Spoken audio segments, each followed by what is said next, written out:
इतना critical situation में exam दिया हूँ कि भाई आप समझ नहीं सकते हैं। ये भाई पे ट्रस्ट करके आप सुनिए और आराम से रिव्यू सुनिए, ये नहीं कि नेगेटिव करके निकल जाइए। अगर कहीं पॉजिटिव साबित हो गया तो आप रेले में पड़ जाओगे, इसीलिए मैं जो बताता हूँ रियल बताता हूँ। तो चलिए, अब बहुत भाई लोग ये कमेंट करेंगे कि भाई आप इतना फेंक रहे हैं, आंसर की बात गायब मत हो जाना। तो आप सब आई होप अच्छे होंगे। तो अभी बारिश हो रही है और मैं छत पर वीडियो बनाने आ गया हूँ, क्योंकि आप लोग का बहुत सारा मैंने कमेंट देखा कि भैया आप अपना एग्ज़ाम का रिव्यू दीजिए कि आपका एग्ज़ाम कैसा गया और कैसा नहीं गया। तो मैं सबसे पहले आप लोग को बता देता हूँ कि मैं एग्ज़ाम कितना क्रिटिकल सिचुएशन में दिया हूँ। जैसे कि मेरा 24 तारीख का आरआरबी ग्रुप डी का आरआरसी गुवाहाटी में पीएटी था और प्लस में मेरा 25 को थर्ड शिफ्ट में एग्ज़ाम था छत्तीसगढ़ बिलासपुर, ठीक है। तो मैं वहाँ से अपना फ़्लाइट लिया था। मैं उसी दिन दौड़ के लगभग वहाँ से 4 बजे फ़्लाइट लिया था गुवाहाटी से कोलकाता उतर के, और फिर कोलकाता से मैंने फ़्लाइट लिया था रांची का, और रांची छोड़ा था मेरे को 9 बजे, और वहाँ मेरे को दिन को 1 बजे पहुँचाई थी, और मेरा 3 बजे रिपोर्टिंग टाइम था 25 को, यानी कि थर्ड शिफ्ट में एग्ज़ाम था। तभी ये पॉसिबल था कि मेरा एग्ज़ाम पकड़ा जाता, वरना सेकेंड शिफ्ट में भी नहीं पकड़ा था, क्योंकि सेकेंड की ट्रेन बहुत लेट थी, लगभग 3 से 4 घंटा ट्रेन लेट थी। तो चलिए हम लोग एग्ज़ाम की बात करते हैं। तो सबसे पहले हम लोग चलते हैं भाई रीजनिंग में, क्योंकि मेरा मॉक में सबसे पहले मैं रीजनिंग ही मारता हूँ। तो मैं रीजनिंग की बात करूँ तो मैंने रीजनिंग में 30 में से 30 किए, और रीजनिंग में मात्र ऐसा 3 सवाल था जो कि मेरे को फंसाया था। और कौन सा सवाल था, जैसे कि एक था कि केंद्र की मुंह ओके और करके बैठे हुए हैं, एक ये था। और ये क्या था ना कि वो भी केंद्र के मुंह अंदर की ओर बैठे हुए थे, लेकिन मेरे को समझने में भूल हो गया था। और उसमें आई है ना, जो आई होता है वो मेरे को लगता था कि हैफन है, हैफन मतलब कि है के बाद जो हैफन होता है ना वो, तो उसको मैंने नहीं पढ़ रहा था, तो मैं उसको भी स्किप कर दिया था। और प्लस में एक क्वेश्चन था जो ब्रीथ के परितः बैठाया था, और के मुँह जो था वो ब्रीथ के बाहर की ओर किया हुआ था, और मैं सूर्या गया अंदर की ओर, मैं पूरा सूर्या गया, ठीक है। मैंने 2 बार उस क्वेश्चन को बनाया, फिर भी नहीं बना, मैं 3 क्वेश्चन स्किप कर दिया, ठीक है। फिर स्किप करके मैंने चल गया कहाँ पे, चल गया साइंस में। साइंस में मैंने बनाया सारे क्वेश्चन, लगभग 20 क्वेश्चन मैंने साइंस में बना दिए, ठीक है। साइंस लगभग 10 मिनट में मैंने 20 क्वेश्चन बना दिए, 5 उसमें भी नहीं मेरे को उतना क्लैरिटी मिला, तो मैंने स्किप कर दिया। क्योंकि मैं फर्स्ट बार जब टेस्ट मारता हूँ ना, मतलब मॉक देता हूँ, तो फर्स्ट राउंड में मैं वही क्वेश्चन बनाता हूँ जो मेरे को 100% आता है, ये मेरा शुरू से ही है। फिर उसमें मैंने उसको साइंस को ख़त्म कर दिया। फिर मैंने गया यहाँ पे जीके जीएस और करंट अफेयर में। तो जीके जीएस और करंट अफेयर में मैंने 10 अटैम्प्ट किया, 10 में से मेरे को उसमें से 8 पूरा एक्यूरेट पता था, और 2 मैंने ऐसे उससे मारा, मतलब अनुमान से अपना, ठीक है, 2 ऑप्शन छाट के, तो 8 मेरे को पूरा पता था। अब आ जाते हैं हम लोग मैथ में। जब मैथ में आए ना मेरे भाई, तो मेरा फर्स्ट क्वेश्चन है ना वो इनकम और एक्सपेंडिचर से रिलेटेड था, कि मान लो इतना अपना आय का इतना खर्चा करता है, इतना बचाता है, उसका आय में इतना इंक्रीज होता है, एक्सपेंडिचर में इतना, तो फाइनली उसका कितना इंक्रीज या डिक्रीज होता है वो पूछा था फर्स्ट ही क्वेश्चन। तो मैंने उसको बना दिया। वैसे करते करते मतलब 3-4 क्वेश्चन मेरे लगातार बन गए।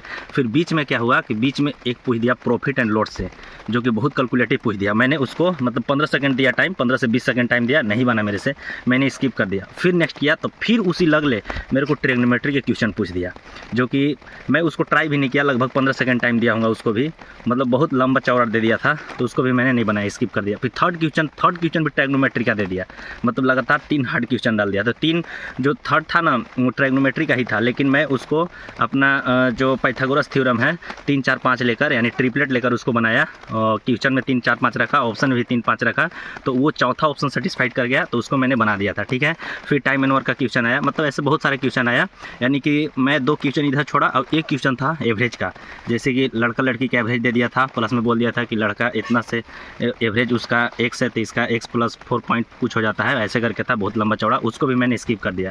यानी कि 3 क्वेश्चन मैंने स्किप कर दिया, और एक क्वेश्चन मैंने और स्किप किया है मैथ में, मेरे को याद नहीं आ रहा है, मैंने 4 क्वेश्चन स्किप किया है मैथ में। मतलब मैथ में मैं एक भी तुक्का नहीं मारा हूँ, कसम बता रहा हूँ भाई, एक तुक्का नहीं मारा हूँ। मेरा मैथ 21 में 21 बनाया हूँ, लगभग 21 में 21 सही होगा, मैं इतना दावे के साथ कह सकता हूँ। और बहुत भाई लोग ये कमेंट करेंगे कि भाई आप इतना फेंक रहे हैं, आंसर की बात गायब मत हो जाना। तो भाई एक चीज़ मैं बता दूँ, मैं जो ये ग्रुप डी का पीटी दे के आया हूँ ना, उस समय भी मैं वीडियो बनाया था, और उस समय जब वीडियो बनाया था ना, तो इतना नेगेटिव कमेंट आया था कि भाई 30 में 30 तुम कैसे कर रहे हो, रीजनिंग में आ जाएगा, उसमें कैसे आ जाएगा, ऐसे तुम फेंक रहे हो, ये हो रहे हो, और आंसर की बात गायब मत हो जा। तो उन लोग को मैं बता दूँ कि उन लोग को मैं बहुत रेला था, ठीक है। जब 30 में 30 में भी आया था और मैथ में भी बढ़िया नंबर आया था और साइंस में भी बढ़िया नंबर आया था ना, तो उन लोग को मैं बहुत रेला था। इसीलिए मैं जो भी मैं बताता हूँ भाई रियल बताता हूँ, ये नहीं कि व्यू के चक्कर में मैं कुछ भी बता देता हूँ। इसीलिए भाई पर ट्रस्ट करके आप सुनिए और आराम से रिव्यू सुनिए, ये नहीं कि नेगेटिव करके निकल जाइए। अगर कहीं पॉजिटिव साबित हो गया तो आप रेले में पड़ जाओगे। इसीलिए मैं जो बताता हूँ रियल बताता हूँ। तो चलिए अब अटैम्प्ट की बात कर लेते हैं। तो जो मेरे को फिर 10 मिनट टाइम बचा, तो फिर से मैं वही प्रोसेस लागू करता हूँ जो मैंने फर्स्ट राउंड में किया था। फिर सेकंड राउंड में आया तो मैं रीजनिंग में घुसा। रीजनिंग में जो 3 छोड़े थे ना, वो तीनों बन गया मेरे से। सोचिए कि उस समय दिमाग नहीं काम किया और फिर लौट के आया ना तो तीनों बन गया। तीनों बना ना तो बहुत खुशी हुआ। यानी कि मेरे को रीजनिंग में पता है 30 में से 30 सही होंगे और पक्का सही होंगे। 100% एक्यूरेसी के साथ बोल सकते हैं हम कि मेरे को रीजनिंग में 30 में 30 यानी बट्टा में बट्टा आएगा। अब बहुत भाई लोग कमेंट करेंगे, मेरे को पता है कि भाई 30 में 30 नहीं आया तो 1-2 सिली मिस्टेक हो सकता है।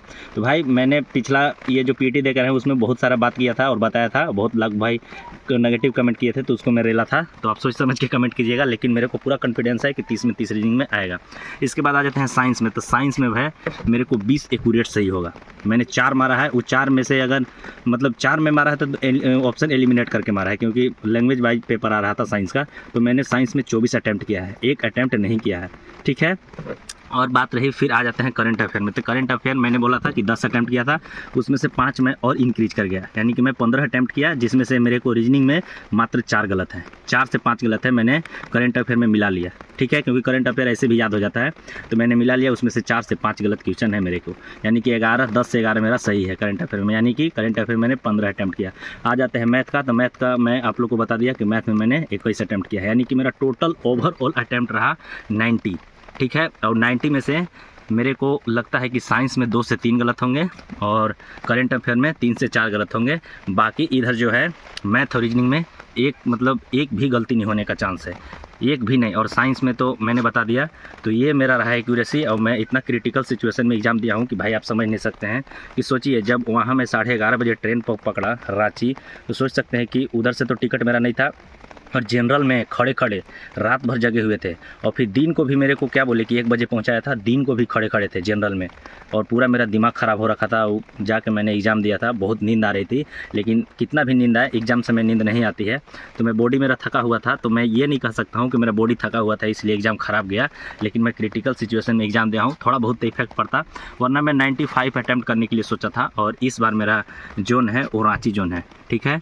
और रांची जोन का आप देख लिए होंगे डाटा, क्योंकि डाटा जारी हो चुका है, रैंक वितरण ने डाटा जारी कर दिया है। उस पर मैं वीडियो लाऊंगा, अब धीरे धीरे वीडियो लाऊंगा, क्योंकि मैं अभी घर पे हूँ, रेस्ट पे आ गया हूँ। क्योंकि मैं 19 तारीख को निकला था, घर पे 26 तारीख को आया हूँ, तो बहुत ज़्यादा थकान हो गया था, बॉडी में दर्द हो गया था।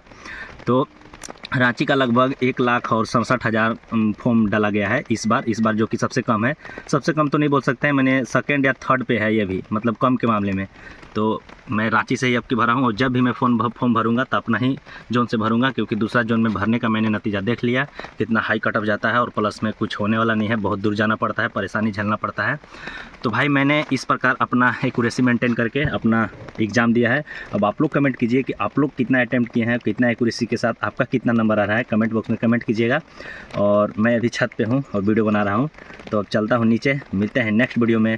और नेक्स्ट वीडियो में मैं ये बताऊँगा कि जो 3 दिन का डाटा है वो कितने लोग पास किए, कितने लोग फेल किए, और मैं अपना कुछ एयरपोर्ट का सफ़र भी डालूंगा। तो वो वीडियो अभी एडिटिंग में प्रोसेस में है।